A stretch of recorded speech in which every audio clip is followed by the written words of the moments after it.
ಅಲ್ಲೇನ್ ನಡೀತಾ ಇದೆ, ಸೆಕ್ಯೂರಿಟಿ ಹೆಂಗಿದೆ, ಆ ಜಾಗ ಹೆಂಗ್ ಕಾಣುತ್ತೆ ಅಂತಾನೂ ಏನೂ ಗೊತ್ತಿಲ್ಲ.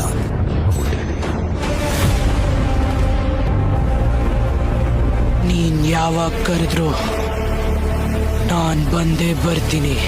ಆದ್ರೆ ಇಲ್ಲಿವರೆಗೂ ಆ ಜಾಗ ಅವನು ಏನು ಮಾಡಿದ್ದಾನೆ ಅಂತಾನೂ ಯಾರಿಗೂ ಗೊತ್ತಿಲ್ಲ.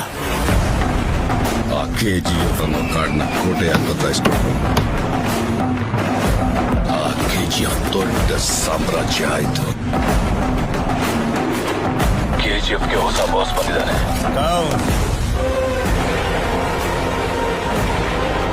KGF ಅಲ್ಲಿ ಯಾರು ಹೆಜ್ಜೆ ಇಡಕ್ಕೂ ಆಗಲ್ಲ.